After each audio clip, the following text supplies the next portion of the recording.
Every summer, thousands of holidaymakers flock here to the British seaside to enjoy the warm weather, the pebble beaches and the amusement arcades.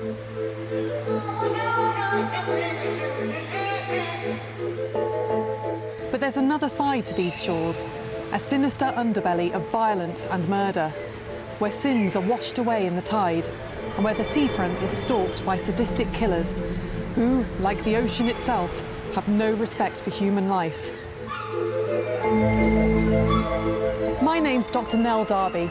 I've written extensively about the history of crime, researching the reasons why people kill. Over the course of my career, I've developed a keen eye for spotting trends in a killer's behaviour. Nowhere are these trends more striking than in the not-so-sunny seaside towns of Britain's coastline, which have always seemed to attract an extraordinarily high number of murderous rogues. In this series of Murder by the Sea, I examine a selection of chilling new cases, many of which have never been featured on television before. Join me on a journey to the cliff's edge, where the land meets the sea, and where life meets death.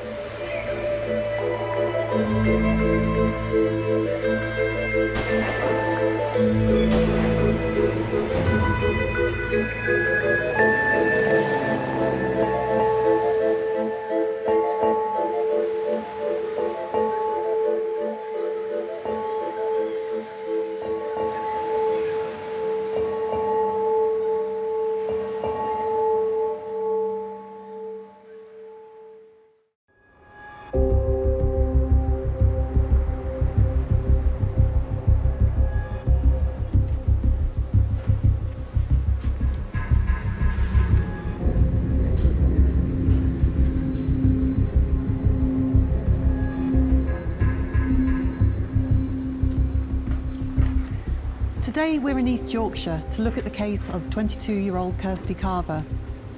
Although it happened over 2 decades ago, her murder has a timeless quality, demonstrating the dangers that face women on a daily basis.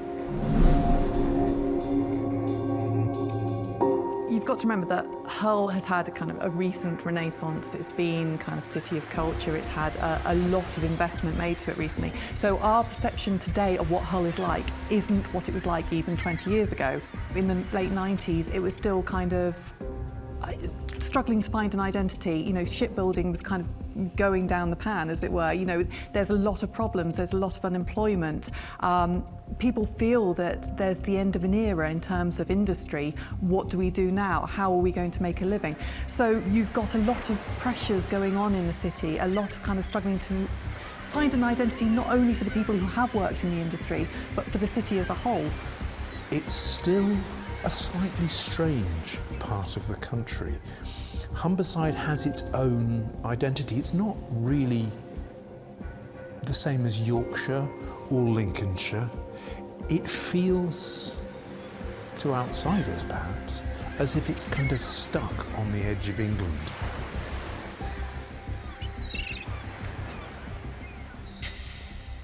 On Thursday, March the 5th, 1998, a Toyota Celica car was found unlocked and unoccupied on a quiet lane at Willoughby, which is a small village very close to the Humber estuary.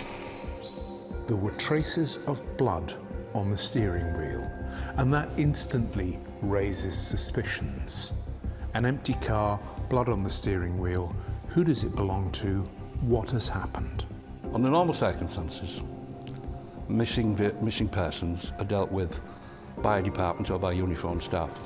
On this occasion, it was a case of why would somebody leave a car there? You would leave it somewhere close to population, close to bus stops if you wanted to disappear. So it became very unusual. So it was a case of, rather than let uniform deal with this, I decided that my department would take that on. When police checked, they found that the car belonged to one of their own, a 22-year-old civilian worker for Humberside Police called Kirsty Carver. But there was no sign of Kirsty anywhere. She hadn't been seen since the early hours of that morning. And for the next 37 days, there would be absolutely no sign of Kirsty anywhere. Many police forces now are made up predominantly of civilian support staff, and they provide an absolutely vital role in actually supporting police officers outside. Kirsty joined to do one of those roles, and they can take all types of things. Kirsty was intelligence, but they fit around the entire organisation, supporting investigations and pretty much every aspect of policing. She started as a 16 or 17-year-old girl straight out of school. I think it was her first job. Force intelligence is an important part of policing. It's where a lot of information comes, it's analysed and it's used in crime investigations. So she started there as a clerical worker. She was lovely. She was a young, ambitious girl who was just good fun to get on with. She had a real spirit for life. You know, she was joining policing at a young age can be quite a challenge, but she fitted in very, very quickly. And you know, she liked to have a laugh and joke with people, and she was just a pleasure to work with. We started looking at her, obviously, in relation to her family background. Was she suicidal? Was she wanting or likely to disappear anywhere? And the answers were no. She loved the cars. She really, really liked cars, and you know, she was very fond of the car she owned. And it being parked somewhere and her not being with it, that's, I guess, when we all started to be increasingly concerned. With all sort of missing person inquiries, the longer the person is missing, the more anxious everybody that's got a connection with that person becomes. And those that have been close to her were increasingly worried. You know, as a family clearly were. The local effort to try and find Kirsty is extraordinary. Thousands upon thousands of people join hundreds of police and army, searching hundreds of square miles. Her mum gives a very moving and emotional interview to the local paper. There are posters put up in pubs and clubs and shops all across the area. Wherever you went in that area at that time, Kirsty's face stared out at you. What happens in these things is the police will continue it as a missing person inquiry, and I guess that, you know, when it's one of your own, as Kirsty was, when one of your own goes missing, you, because of your experience of the organisation, the experiences you've had around other missing people, you've got your own views on that. For the previous 3 years, 2 or 3 years, Kirsty had been in a relationship with another Humberside police officer, a PC Graham Jones. In fact, the couple had moved in together at one point. But then, after Kirsty had had an accident and begun to suffer from depression as a result, she'd moved back to live with her parents. Gradually, the relationship had been rekindled, and the detectives discovered that on the night that Kirsty Carver disappeared, she had gone to PC Jones' house, she'd cooked him a meal, and they'd talked about their relationship. Now, it's fair to say that PC Jones seems to have been having some doubts about it, and that night he told her that he wanted the relationship to end. It was, you know, she was deeply upset about this, but he had to go off on night shift. He worked at Hessel Police Station, just down the coast, on the night shift. Kirsty comes up with a plan. She decides that she will meet him when he finishes his shift at 4 o'clock the next morning. And she'll go to Hessel Police Station and try and talk him round when he comes off shift. But that leaves her with several hours to kill. She first goes to see a friend of hers, Janet Farrand, who lived locally. And Janet was clearly someone who Kirsty felt she could talk to, and that night she provided a shoulder for Kirsty to cry on. Kirsty had been at a friend's house, some 2 or 3 miles away. And that friend was a teacher. And we know that she was at that house until a specific time. and it was some time after 2 o'clock. It was, I don't know, 12, 18 minutes past 2, something like that. Because the teacher had turned round to Kirsty and said, "I'm at work in the morning, get yourself off." And she says, "It's such and such a time, get yourself off." So obviously we knew an exact time on that, and obviously that clock was checked later to make sure it was accurate. But Kirsty had gone off. She'd gone to the garage for one or two things. It was getting towards payday, so we know that she didn't have much money left to keep her going. She was like a lot of people, she's a bit of a chocoholic. I mean, there's a lot of people who relate to that. And she'd either gone there for a small amount of petrol or for a bar of chocolate.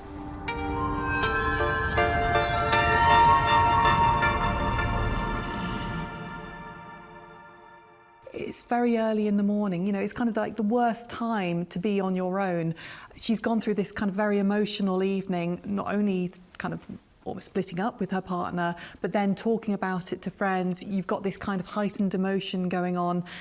She's probably tired as well. She's vulnerable. She's kind of emotionally vulnerable. And so if she then goes to get petrol and she's spoken to by the person serving her, if he's friendly or seems friendly, you're going to open up. You're kind of appreciative of a bit of attention, of a bit of conversation. And I think also your kind of usual protective system isn't in place because you're so tired, because you're kind of emotionally drained. You're not thinking perhaps quite as clearly and being as alert to danger as you might otherwise be.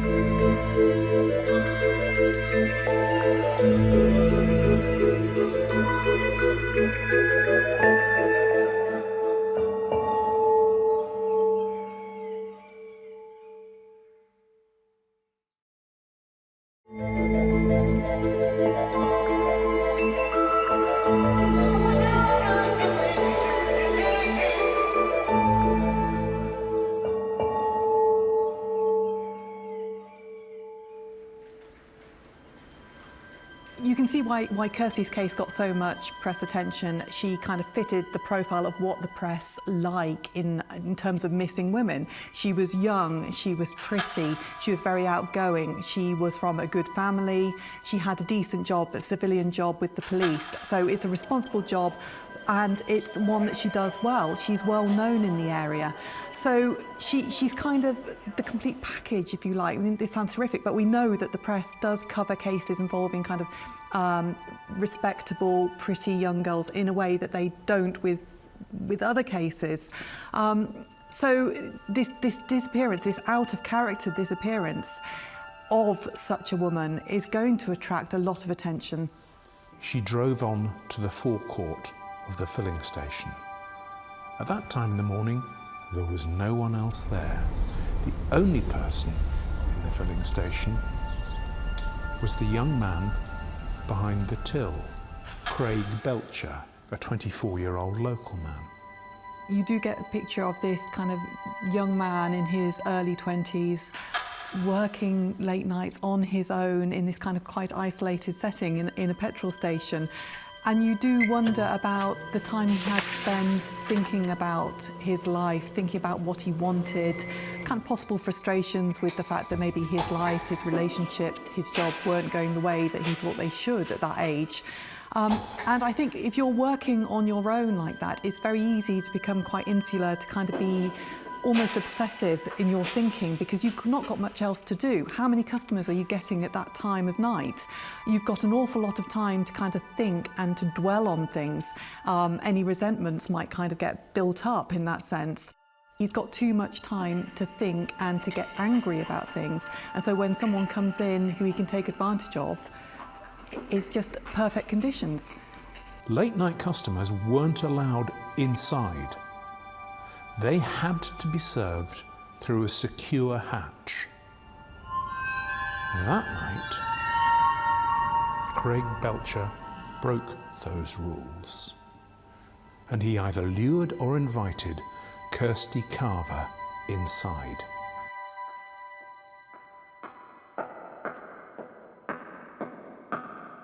I think as women, we're programmed to be accommodating, to be polite. We're told that if you're a girl, if you're a woman, you have to kind of be polite to everyone you meet, not antagonise anybody. It's kind of programmed into us, and however much we're trying for equality, we're trying to say that women and men should behave the same, be treated the same. I think there's still this kind of expectation that as women, you are supposed to be the ones who back down, the ones who kind of don't try and cause a fuss. So we're trusting in that sense. We kind of assume that everyone will be all right as long as we're polite. We can get out of situations by being accommodating, if you like. When Kirsty Carver walked into the shop part of the filling station, he picked up a hammer and he smashed her skull in 2 places, broke the bone there in her face, and as she put up her hands to protect herself, he smashed her arm bone in 2 places. It was a savage, savage attack.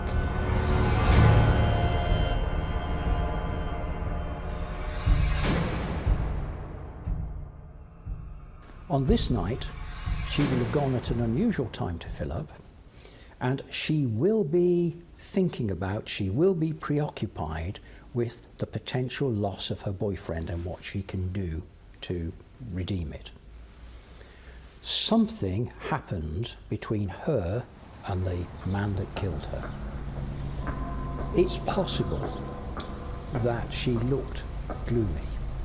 It's possible that the man found himself in conversation with her and she made some remarks about being let down by her boyfriend and how she needed to get back to it. And he completely misunderstood this as some sort of invitation, which it clearly wasn't or wouldn't have been.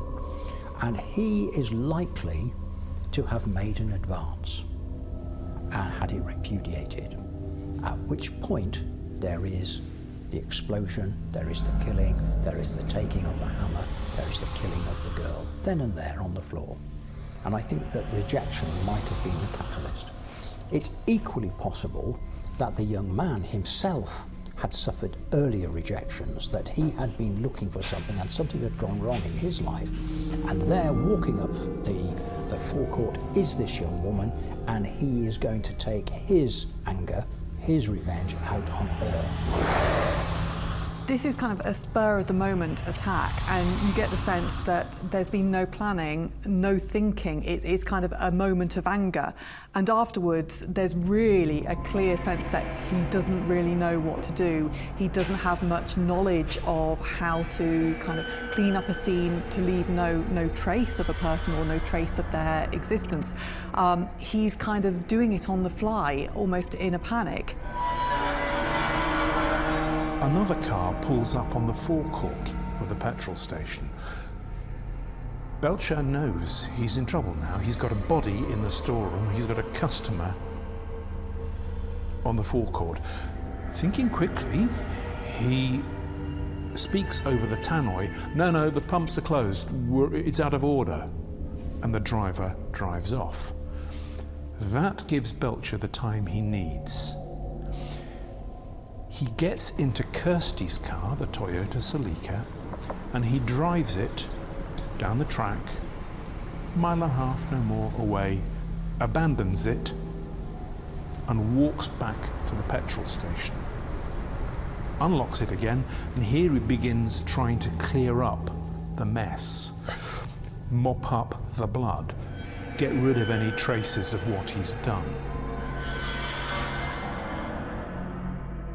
When he finishes his shift, he puts Kirsty's body in the boot of his own car, and he begins what is a truly extraordinary set of actions. He drives to see one of his friends, and he says, "I've got a body in the boot of my car. Look, this is the purse of the person whose body is in the boot of my car. There's pictures of her, see?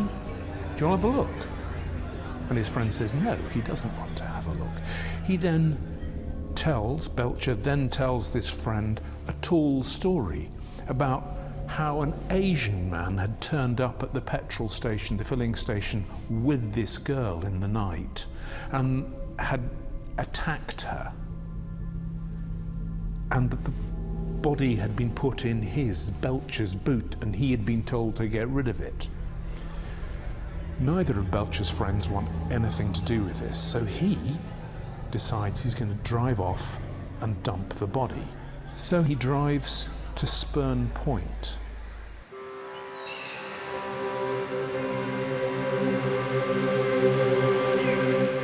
Spurn Point is seriously lonely and remote and isolated. It's a long, narrow strip in the estuary. It's 3 miles long, sometimes only 50 yards wide. But other than an RNLI lighthouse and a couple of other buildings, there's nothing there. It's perfect. It's the perfect place to bury a body, and that's what Craig Belcher does. He digs a shallow grave in the scrub and he dumps Kirsty's body in there, and then he drives back off. I don't think he's asking friends for help because he wants to be found out. I think he genuinely hasn't got that awareness of what it sounds like. He's thinking of himself. He's thinking, what do I do? Not thinking clearly, really. So you get this sense of panic, almost, that he's driving around with the body in the boot of the car. I don't get that it's a sense of wanting to possess her, to keep her with him. I think he literally doesn't know what to do.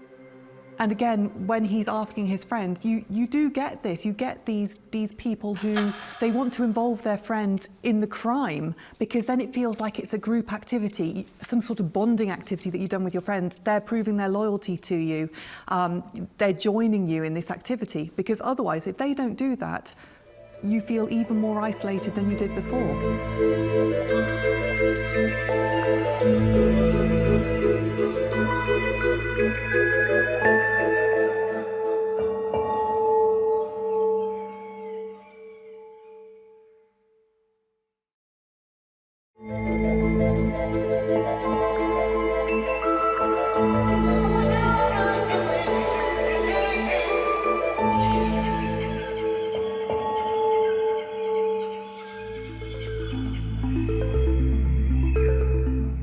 I really don't sense that he's a very clever individual, in the fact that he takes the body to what he thinks is an isolated area and assumes that it's not going to get found. And he strikes lucky, really, in that it's not found for a month. But it's hard to believe that he could think that it would never be found. So again, there's this sense that he's not really thinking very intelligently. It's kind of, oh, that's in the middle of nowhere, that'll be fine, and not really thinking too far ahead. We decided to do a search of the area, but there was 2 reasons for that. Firstly, the search was in order to find her, of course, but the other reason was that we'd had a telephone call. Somebody had rung up telling us that Kirsty Carver had been killed and that her body was at Spurn. Just before we did the search, this informant rang up again and begged us, basically, not to do it, not to do the search, because you're wasting your time. We considered that and thought, no, if this one is genuine, we had to force him out of the woodwork. So we went ahead with the search. There were 4,500 people turned out, and we run it from Hesel on the foreshore. While that was going on, we had another team of people with body dogs that went to Spurn to do a search there. Unfortunately, when the people went to Spurn, the wind was blowing from the south, and so the body dogs weren't able to pick up any scent. After the search, the informant rang up and agreed to meet. What had happened, it would appear that Belcher had a number of friends. He was like the leader. He surrounded himself with people who are not of character, not of a substantial character. Increasingly worried his friends might believe his earlier boast that he had murdered a girl and report him for Kirsty's murder, Belcher tried to play them off against each other. he had spoken to his friends and he convinced some of them that the others half were going to get them, and he convinced both halves. So what was happening, these lads were terrified to death of each other, basically, for no reason. And what happened was that these two groups met up with each other and then realised what was happening, that this was down to Belcher and that they had no reason to fear each other. So the early hours of Monday, we were telephoned, we turned out, and obviously spoke to them. And then it was a case we arranged to see the main witness, the main informant, at a police station on the coast. So we went out to the coast and met up with this lad, who then commenced to give a statement. And as a result of that, Belcher actually turned up at the police station to see his mate. Needless to say, that was the last time Belcher saw daylight. They arrested Craig Belcher. And just as he had with his friends, Belcher started off by trying to fob the detectives off with a series of ludicrously tall tales. He told them at first, no, he knew nothing about this. And then, well, yes, yeah, there was this, yeah, I work sometimes for a local drugs gang, and this Asian man called Andy turned up with this young woman at the petrol station, and he attacked her and she staggered out of the stockroom. But she was alive when I last saw her, and then he changed that story again. And over 5 consecutive interviews over 2 days, he changed his story continually. Always trying to spin a yarn that he had nothing to do with it, except that he had agreed to help dispose of the body. Having locked him up and having then spoken to the witness, who then reaffirmed that yes, the body of Kirsty Carver was at Spain, we sent out another body team. And fortunately, the wind, when they went back, was blowing in the other direction. And I don't think the dog had made 3 or 4 steps before it immediately turned left and went to the body. 37 days later, 37 days after she'd disappeared, police and army searchers came across her body on Sperm Point. She'd been out in the elements all that time. That takes a toll on a body, and it wasn't possible visually to identify her, not for certain. But she was wearing jewellery, she had jewellery and possessions on her, and the police were able to trace these back and show they belonged to Kirsty. And at that point they knew this body, this decomposed, abandoned body, is 22-year-old Kirsty Carver. Absolute shock. I think for some time I probably realised that would be the case, that was the inevitable consequence, but that, you know, that absolute gut-wrenching moment when you realise that somebody you've known, somebody you've cared for, is actually dead, you know, that it's just horrible, absolutely horrible. During his police interviews, Belcher enjoyed spinning a series of increasingly tall stories to detectives. Well, he said he'd been there all night, nothing had occurred, etc. What he then went on and transpired to do was to tell us a wild and fictitious story about how Kirsty and another man arrived in the back of this van, driven by another person, and her car arrived, and there's all this comings and goings in the dead of night or in the middle of the night, with doors banging and crashing. And it was obviously fictitious. But he was saying that Kirsty had left there in the van and that she was alive when she left. That obviously wasn't correct. What we ended up doing, we actually did a mock-up of what he said. Now, when he was interviewed, one of the things he said was that when he stood at the kiosk, there were a number of pumps in front of him, as you'd expect, that he could see the registration numbers of the vehicles when they were at the pump closest to him. But when they were at the pump furthest away from him, he couldn't. When he was interviewed in relation to Kirsty being at the garage and he was talking about how she arrived in this van, he said that he was taken by one of these so-called villains to a large waste bin, which was quite a little way away. It was across the garage forecourt, probably 35, 40 yards. But what he said, that while he was standing there, he could see what was happening in the garage, and that he could identify who was who in the garage, which can't be true if he can't see a registration plate at the first pump.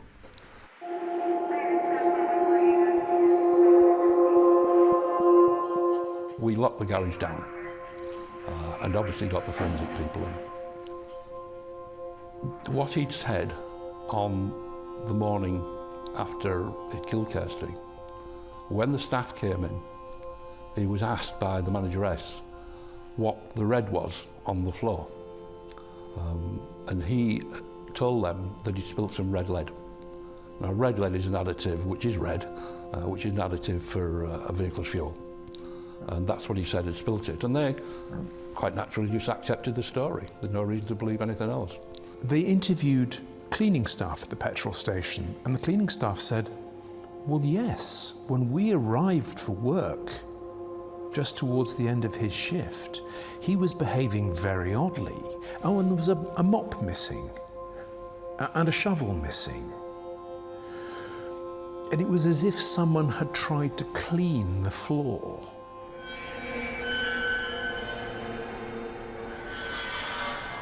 Your natural instinct is going to be, I need to clean this up. Because this evidence is going to lead to me being found guilty of this particular crime. So it's absolutely natural that they would have taken steps to clean up the crime scene. Now, although you might think, if I clean it up so that I can see no visual remnants of that blood staining, that does not mean that we can't find it forensically. We have lots of techniques, unfortunately, for a criminal anyway, that are available to find blood that is not readily visible to the naked eye. In the storeroom, they use bloodstain pattern analysis to examine the blood spatter that had been deposited on the walls and I think on the floor of the storeroom in this petrol station. Now that can help to say that activities that have distributed blood have occurred there. So what that tells us is that while she was there, she'd sustained bleeding injuries. Now, in the context of the investigation, that would have been very important to have established that, because she was actually recovered from a deposition site that was some distance away, so it linked the two together. All of the evidence was by now pointing to Craig Belcher. However, something that puzzled detectives was the fact that he had no previous form for committing violent crimes. Sex killers do not normally kill as their very first offence.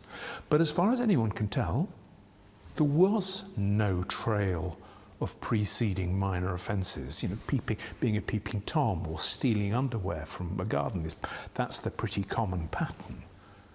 There's nothing of that in Craig Belcher's officially released file. However, whilst Belcher may have had no previous criminal record for violent offences, during the course of his inquiries, Detective Chief Inspector Eddie Carhill made a very disturbing discovery. A local manageress at a local restaurant had gone into the garage early hours of the morning, having finished her shift, to get some petrol. Belcher asked her if she would come into the garage because he had a problem with the microwave and that she might be able to help. She did a runner.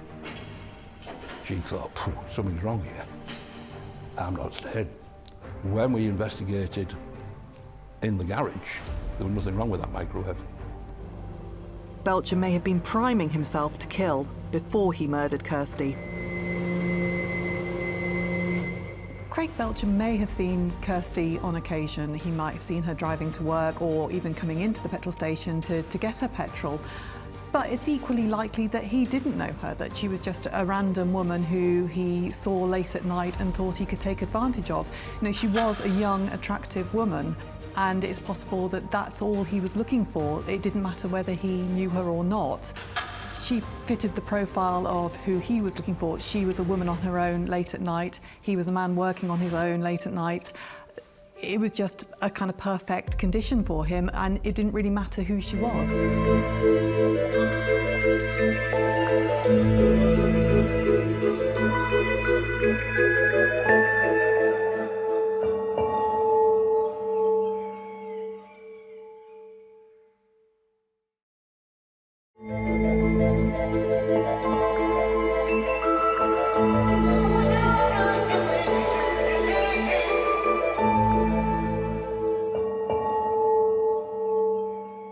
In Craig Belcher's case, I do get the sense that he lacked the intelligence to kind of admit any culpability in this case.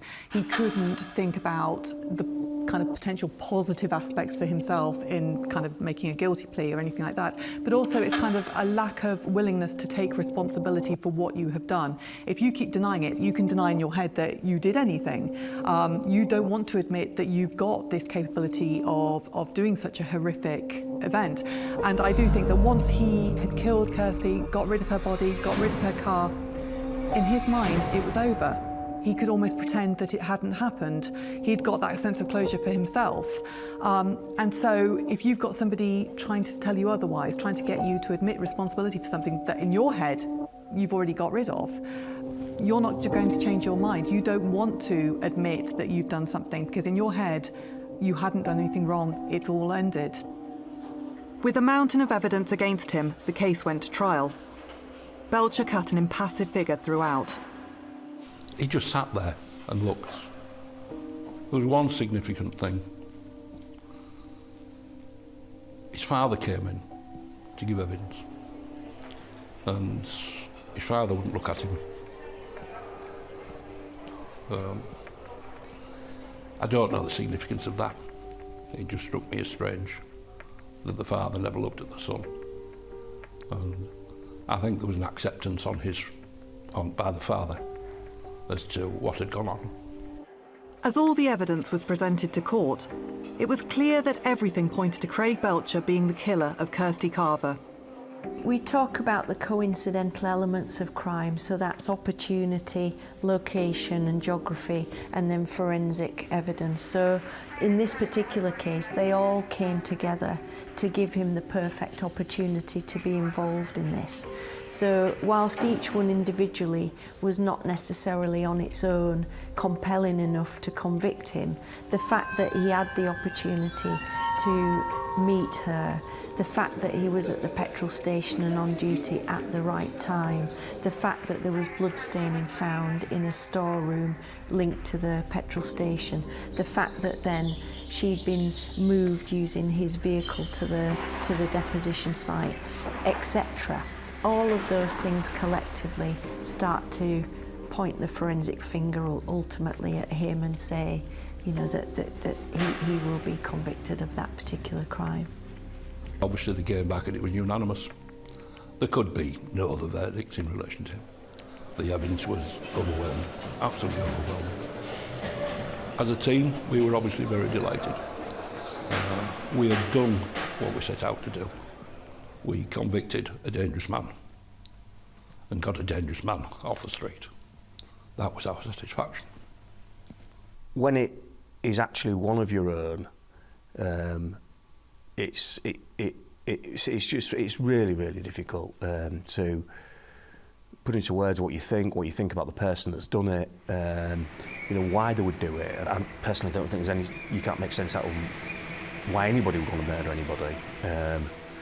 But in this particular case, it just doesn't, it makes absolutely zero sense at all.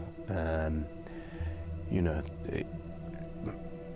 there's only one person that's now alive that knows what happened that night, and he has not chosen to tell people. So it will be a mystery. My understanding is that he's never admitted his guilt. And I don't think, unless you can accept what you've done, that you cannot be remorseful if you don't admit what you've done. And I honestly hope he never comes out. I was one of the pallbearers at Kirsty's funeral. Myself and some of the colleagues from Force Intelligence Bureau. You know, I felt quite honoured to be asked to do it, but it was an uncomfortable time, definitely an uncomfortable time. She was a popular girl. You know, there was, lots of people from the police force, lots of people that were just members of the public that had been, that were I suppose, as torn apart as everybody in the police force was about what happened to a young lady. She had such a bright future. The family knew she had such a bright future. For that to be taken away from her, and I sense her mother must have been, the whole family, but her mother must have been absolutely distraught. Absolutely distraught. Craig Belcher has never admitted to his crimes, and in doing so denies Kirsty's family and the authorities any insight into why he committed the murder. With Belcher remaining silent, it is left to psychologists to try and understand what drove him to kill, and if he has any hope of rehabilitation. I would be wanting him to explain, to tell me about himself. I would be wanting to learn his view of his life, the people around him. I would be wanting to know how girls, women fitted into that. I would want to know whether they had been rejecting, rewarding, humiliating. I would want to know some of those difficult questions to tackle. I would want to know, in his mind, what were the areas of sexual expression that he found the most exciting. Did he, for example, find ordinary, normal, usual, conventional sexual intercourse something that was inspiring? Or were there other things? Were there areas of domination, of bondage, of violence that had fed into his world? What we don't know is to what extent he had pornographic materials available and what direction that took him in. Did it take him into this area of being hateful towards women, or was it a different area? So I would want to explore all of these before helping him to come to talk about what may or may not have happened on that night. We've heard a lot, particularly over the last year or so with the Sarah Everard case, about how we stop men attacking women. How do we stop men kind of exploiting women's vulnerability? It's difficult. I think, we need a more fundamental change in terms of educating boys rather than men. So starting young and educating boys. I think the focus is always on women. What steps can you make to make yourself safer? And we all know, I know as a runner, I go out with a set of keys in my hand. I make sure I tell somebody where I'm running. I avoid running at night unless I'm with people. And really, it shouldn't be about women having to take those steps. It should be about men being educated so that women don't feel that vulnerability. Let's change the focus from women onto men and how to change men's and boys' behaviour from a young age so they don't grow up having certain views towards women, making them feel vulnerable. Women shouldn't have to feel vulnerable, and they should be allowed to access all spaces just as men do. The one thing that I think we need to get over to people is a thank you. Partly, it's the search that we did. 4,500 people. And we need to say thank you to them. When we did that search, the purpose of it was obviously to find Kirsty. But the other purpose was to bring these lads, these informants, out of the woodwork. We did that search, not knowing, but believing that we probably wouldn't find her.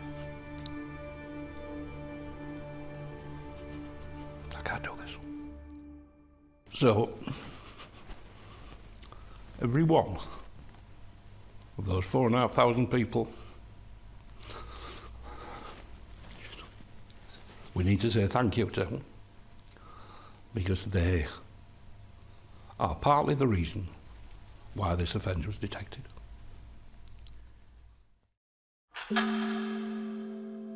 Decades after Kirsty's death, she's remembered with deep affection and respect by all who knew her. I just remember seeing this ambitious, bubbly young person arrive in Force Intelligence. That she was like, it was like a breath of fresh air, really, because for a 16-year-old to arrive in something as an important part of the building, as if you like, as Force Intelligence, and for a naivety around some things, but her wisdom around other things, and the fact that she settled into it, clearly liked it, got on well with everybody, and the fact that she had, started a career as a full-time police civilian support staff member in a part of the organisation that was critical to success, it meant she had a really bright career, and the fact that was taken away from her is just appalling. This case sticks out to me because I think it is relatively unusual. It's such an innocuous thing to be doing, to go to a petrol station on your way home just to top up your car with petrol. It's something we all do, I do on a weekly basis, and you don't think anything about it. And so Kirsty was so incredibly unlucky that she chose that petrol station and was served by Craig Belcher at that time on that night. The murder of Kirsty Carver shows that anybody can be a killer. It doesn't have to be a partner, a friend, or a colleague. In fact, it can be someone as innocuous as the guy you get your petrol from, as Kirsty sadly discovered.